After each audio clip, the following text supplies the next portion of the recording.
السلام عليكم. الفيديو ده مختلف بس شوية، هما دقيقتين بالظبط. كان في كلمة كنت عايز اقولها لكذا حد من الناس اللي موجودين هنا على الشانل على اليوتيوب. اول حاجة، الناس اللي كل شوية تكتب كومنتات انا مستنية الفيديو اللي ينزل عشان اذاكر، انا مبعرفش اذاكر غير لما الفيديو ينزل. ده كلمة هقولها للمرة المليون، كل شوية بقولها في كذا فيديو. مفيش حاجة اسمها انا مأجل المذاكرة او مستني الفيديو ينزل عشان اذاكر. ده مستقبلك انت. الفيديوهات دي هي مش اللي هتخليك تذاكر، هي حاجة بتساعدك او بتشاورلك على طريق معين انت بتمشي فيه، او بتسهل عليك الدنيا شوية. لكن هي مش المفتاح لكل حاجة. مفيش حاجة اسمها انت لو ما اتفرجتش على الفيديوهات مش هتذاكر، ده مستقبلك انت. انا لو بعمل حاجة فبعمل حاجة زي ما الناس الاكبر مني ايام ما كنت في ثانوية عامة كانوا بيساعدوني باي كلام، يشجعني، حاجة تديني دفعة معنوية، حاجة تسهل لي الدنيا شوية من الخبرة بتاعتهم في السنة. فمجرد ان انا بعمل حاجة زي كده انا بديلك شوية كلام كدفعة معنوية او حاجة تسهل عليك الطريق شوية.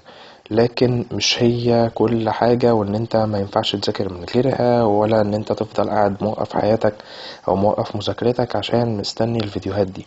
مفيش حاجة اسمها خالص، والناس اللي بتستنى الفيديوهات عشان تذاكر دي حاجة غلط مش صح. فيا ريت ما تعملش كده. تاني حاجة، الناس اللي بتدخل تكتب في الكومنتات آه، فيديو مثلا بيبقى لسه نازل بعدها ب5 دقايق على طول يدخل يكتب على فكرة يا جدعان انتوا مش محتاجين الفيديوهات دي ولا ليها لازمة. بيبقى لسه يعني ولا تستنوها ولا اي حاجة، الفيديو بيبقى لسه نازل بالظبط بقاله 5 دقايق. ده كل يعني هو تقريبا نفس الشخص او كذا حد بعد ما الفيديو ينزل ب5 دقايق بالظبط يدخل يقول في الكومنت يا جدعان ما ينفعش تستنوا الفيديو، الفيديوهات دي ملهاش لازمة وما ما تتفرجوش عليه. طب انت داخل بعد ما الفيديو نزل ب5 دقايق تقول الكلام ده؟ طب لما هي ملهاش لازمة انت بتفتح الفيديوهات ليه؟ الفيديو التاني والتالت مش على كل فيديو بقى. وبعد ما بينزل ب5 دقايق، ما هو بعد ما بينزل ب5 دقايق ده معناه ان انت متابع، فانت بتدخل تقول الكلام ده ليه؟ يعني الاولى ان انت نفسك ما تعملش بالكلام ده. وبعدين انا لسه يعني قبل في اول الفيديو على طول من دقيقة قايل الكلام ده، ومن سنة قايل الكلام ده في فيديو، ومن سنتين قلت الكلام ده في فيديو تالت خالص. فمش مستنيك ان انت تيجي تقول الكلام ده. الناس اليوتيوب او اللي على الفيسبوك واعية وفاهمة هي بتعمل ايه كويس. الناس اللي مستنية انا لسه بقول لهم محدش او ما ينفعش تعلق مذاكرتك كلها على ظرف مش على شخص كمان. ما ينفعش تعلق مذاكرتك على اي حاجة، انت بتذاكر لمصلحتك انت. فانت عندك كلمة كويسة ادخل قولها، لكن مش كل مرة تدخل تقول نفس الكلام. يعني شكلها بايخ قوي، شكلك بايخ جدا ان انت بعد ما الفيديو بينزل بعدها ب5 دقايق بتدخل تقول محدش يستنى الفيديو. طب ما انت الاولى ان انت ما تستناهوش او ما تتفرجش عليه اصلا. اما الناس اللي بتدخل تشتم دايما كده، كل فيديو مثلا بيجي حوالي مثلا 500 كومنت او 600 ولا حاجة، تلاقي بس كومنت او اتنين منهم داخل بيشتم. ايه التفاهة دي؟ ايه التخلف ده؟ طيب انت لو عايز تنتقد انتقد، لكن الشتيمة دي بتطلع من حد قليل الوعي شوية او قليل الذوق.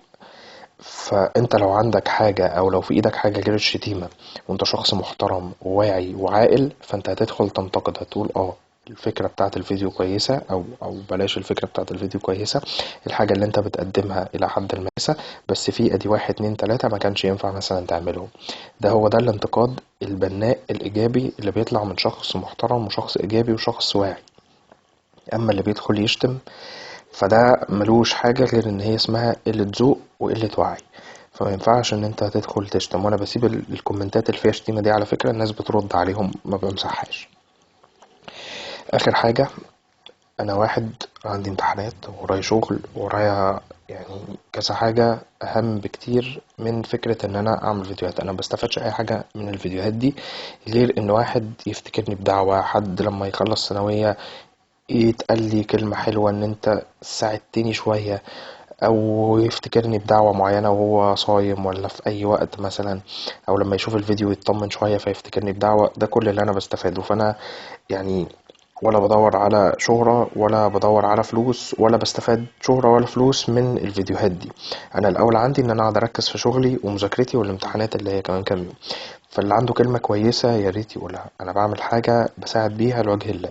اللي عنده كلمة كويسة تشجع يقولها، اللي ما عندوش كلمة كويسة فبلاش يكسر من اي حد بيعمل اي حاجة، مش عليا انا بس، اي حد بيحاول ان هو يساعد غيره بأي حاجة إيجابية. فبلاش إن احنا نقعد نكسر فيه، لأن دي حاجة يعني مش عارف اقول عليها ايه. انا مفيش اسهل عندي من ان انا ابطل فيديوهات، انا كده كده مش هستفاد حاجه يعني. فمفيش اسهل عندي من ان انا ابطل فيديوهات واريح دماغي خلاص من الهم ده.